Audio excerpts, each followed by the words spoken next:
अस्सलाम वालेकुम, क्या हाल है। उम्मीद है सब खैरियत से होंगे। आज हम बनाएंगे बहुत ही ज़बरदस्त एकदम मार्केट जैसी खारी, जिसे आप पफ भी कहते हैं और खारी भी कहते हैं। बनाना बहुत ही आसान है और खाने में बहुत ही टेस्टी लगती हैं। आप इन्हें बनाकर पूरा महीना स्टोर भी कर सकते हैं, बिल्कुल भी ख़राब नहीं होंगी और ये बहुत ही क्रिस्पी बनती हैं। रेसिपी अच्छी लगे तो लाइक और शेयर कर दें। चैनल पर नए हैं तो चैनल को जल्दी जल्दी सब्सक्राइब भी कर लें। चलें फिर बहुत ही टेस्टी और खस्ता खारी बनानी स्टार्ट करते हैं। बिस्मिल्लाहिर्रहमानिर्रहीम। पफ या खारी बनाने के लिए सबसे पहले मैंने लिया एक बॉल। इसमें डालेंगे 1 कप मैदा। 1 कप मैदे से हम ज़बरदस्त किस्म के पफ रेडी करेंगे। मैदे को पहले अच्छे से छान लें। 1/4 टीस्पून इसके अंदर नमक शामिल करेंगे। 1/4 टीस्पून ही मैंने अजवाइन दी है, इससे इसके अंदर बहुत ही ज़बरदस्त टेस्ट आता है। इस तरह हाथ से मसल के इसके अंदर शामिल कर देंगे। एक बार अच्छी तरह मिक्स कर लेंगे।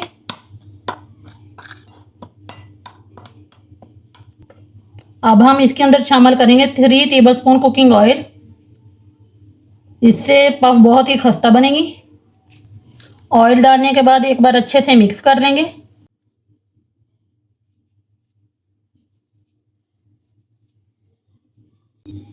अब हम इसे नॉर्मल पानी से गूंद लेंगे। थोड़ा थोड़ा पानी ऐड करके हम इसकी सॉफ्ट सी डो तैयार कर लेंगे। पानी थोड़ा थोड़ा करके ही डालें, एकदम सारा पानी ना डालें। इसे हम नॉर्मल आटे की तरह गूंद लेंगे।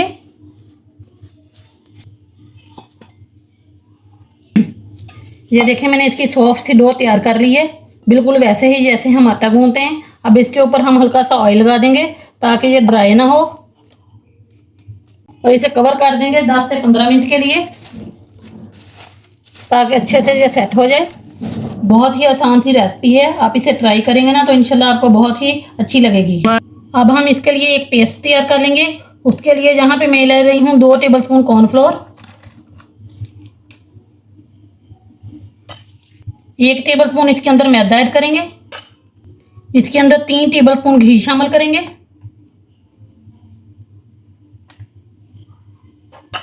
अब हम इन सारी चीज़ों को अच्छे तरीके से मिक्स कर लेंगे और इसका एक स्मूथ सा पेस्ट तैयार कर लेंगे।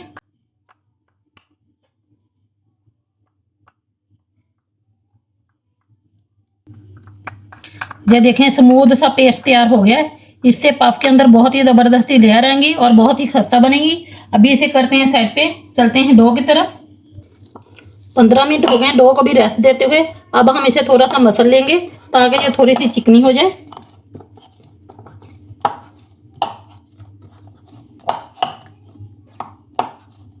अब इधर मैंने शेल्फ को भी अच्छे से साफ कर लिया है। अब हम इसे ले चलते हैं शेल्फ पे और इसे रोल कर लेते हैं।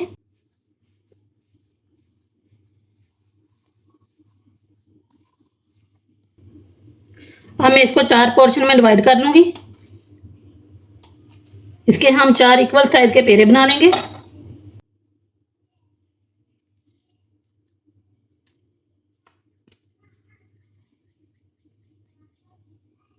इस तरह से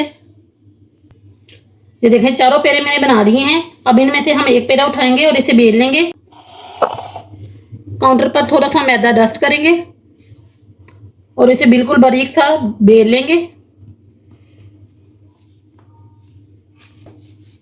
इसे हमने बारीक सा बेल लेना है।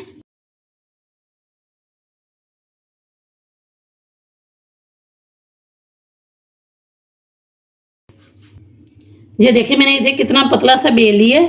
ये देखें, उंगलियां भी अंदर से नजर आ रही हैं। आपने भी इसी तरीके से पतला सा बेल लेना। इसी तरीके से हम चारों रोटियां बेल लेंगे, फिर मैं आपको दिखाती हूँ। बेलते वक्त आपने इनकी शक्ल में नहीं जाना, बल्कि आपने इन्हें बारीक सा बेल लेना है। अगर बाई चांस ये बेलते हुए साथ चिपके तो थोड़ा सा मैदा स्प्रिंकल कर लें, जो खुद ही सेट हो जाएंगी। सारी रोटियां मैंने बेल ली हैं। अब हम इसके ऊपर लगाएंगे घी।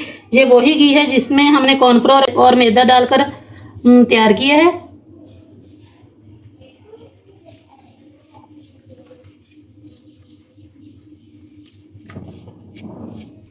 ये देखें, सारी रोटी पे मैंने घी लगा दिया है। पतली सी अपने घी की लेयर लगानी है, बहुत ज़्यादा भरना नहीं है। अब हम इसके ऊपर दूसरी रोटी रखेंगे और अच्छी तरह सेट कर देंगे। इसके ऊपर भी पतली सी लेयर घी की लगा देंगे। किनारों पे अच्छे से लगा दें। घी मैंने अच्छे से लगा दिया है। अब हम इसे फोल्ड कर लेंगे, एक साइड उठाएंगे और इस तरह फोल्ड कर लेंगे। इसके ऊपर भी हल्का हल्का घी लगा देंगे। अब दूसरी साइड उठाएंगे और पूरा फोल्ड कर देंगे, इसके ऊपर भी हल्का सा घी लगा देंगे। अब हमने इसे फोल्ड करना है, ये वाली साइड उठाएंगे, इस तरह फोल्ड कर देंगे और इस तरह ये साइड उठाएंगे, इसके ऊपर इस तरह फोल्ड कर देंगे। ये देखें ज़बरदस्त सी शेप बनकर रेडी हो गई है। अब हम इसे 5 मिनट का स्टे देंगे, उतनी देर हम बाकी की 2 रोटियां ऐसे ही तैयार कर लेंगे।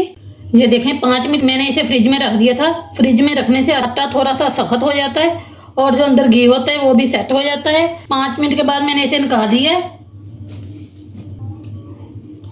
अब हम इसे बेल लेंगे।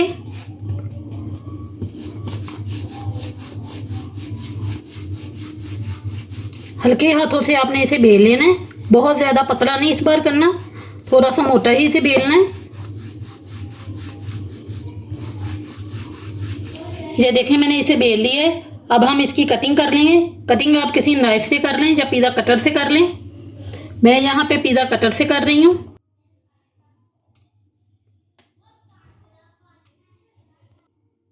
आपने जितने साइज की रखनी है उस हिसाब से आप इसकी कटिंग कर लें।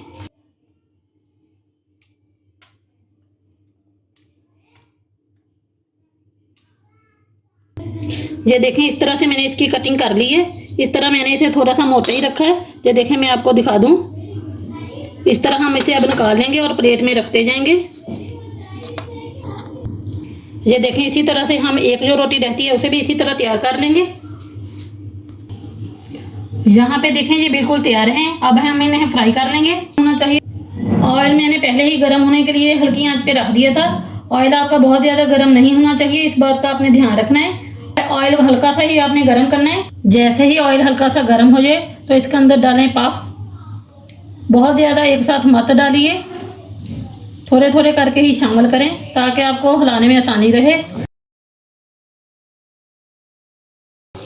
आपने इन्हें हल्के हाथों से ही फ्राई करना है। ये देखें ये ऊपर आना स्टार्ट हो गई हैं और ये बहुत जल्दी बन जाती हैं। डालते ही आपने इन्हें फ़ौरन से नहीं हिलाना। जब इस तरह लेयर्स खुलने लगेंगी तो हल्के हाथों से आपने इन्हें पलट देना है।